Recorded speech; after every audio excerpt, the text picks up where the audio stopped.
Well, Matt comes from a military family. I was in the military for 33 years.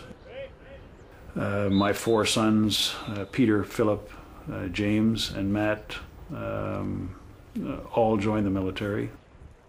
Matt had an interesting affair. He had three older brothers, all of whom were doing well by every standard, and Matt always thought that he had to try harder to A, impress them, and B, to keep up. We are on the memorial staircase, and these are all people who have died in operations.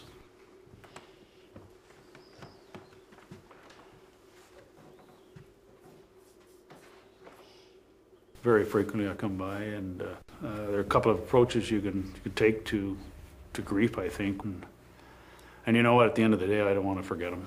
And so the price I pay is that it hurts, I bleed. But you know, that's my style, and I won't change. Yeah. And it was very interesting to see on a clip of Matt in Afghanistan that played on TV, and I hadn't seen it before. When we first met Matt Daw, he was leading his troops through Mushan village in Kandahar province.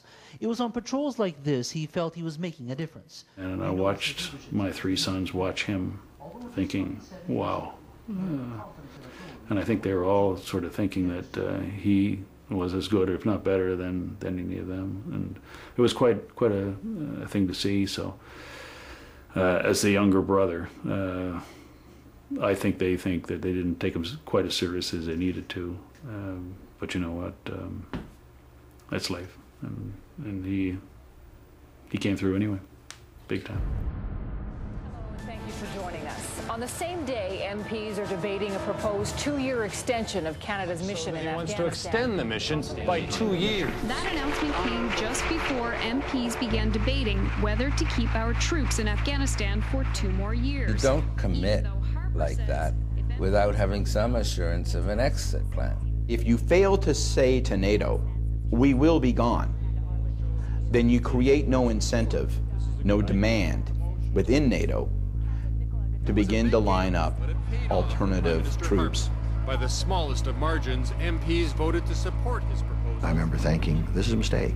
This is not a question of cutting and running. Look, I think the Harper government is ideologically quite close to George W. Bush in these matters. So I think their own thinking, the persuasion of General Hillier, their desire to please the Americans, all of those things would have come together to make Harper want to extend the mission. Soldiers have been shot and wounded in one of the biggest gun battles. Initially, the operation encountered little resistance, but tonight a deadly turn of events for our troops. We're in the process of regrouping when we were caught off guard by a suicide bomber Fierce riding a Afghan fighters and bicycle. rough terrain have made it a tricky place to prevail.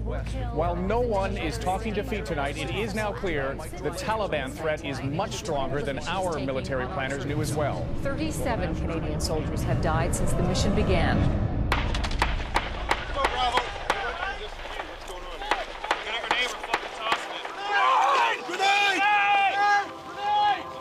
General Hillier was surprised.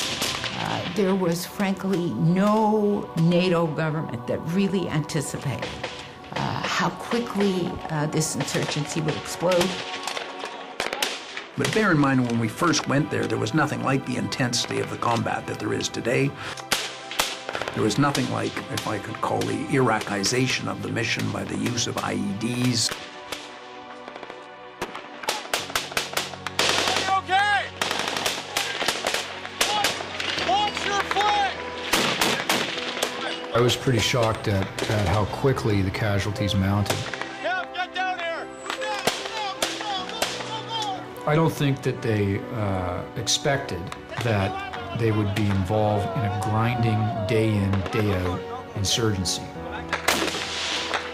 Almost as soon as it hit the ground, we saw casualties. Hey, get behind something now. We got airburst 200 meters. Shut up! Here it comes! I think all of NATO underestimated the strength and ferocity of the Taliban.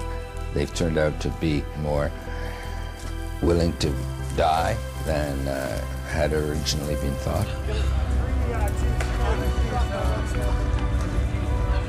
We all, I think, frankly, I think even Hillier had a sense that what we were going to do in Afghanistan was a certain kind of thing, and what we've ended up doing is quite a bit different. We are much more at the pointy end of the stick. It's gonna be close, sir. Wait down. Wait out. Get down under cover. Go. Anyone see it? Anybody see it? I think there was hope that we were moving into an environment where our ability to use the 3D approach, defense, diplomacy, development, was going to move faster. We've spent a lot more time on war.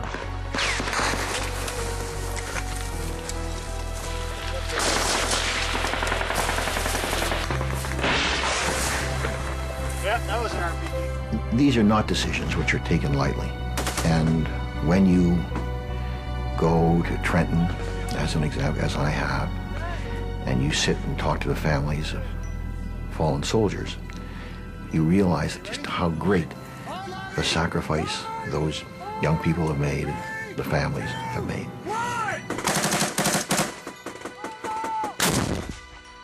And does that keep you awake at night? It sure does.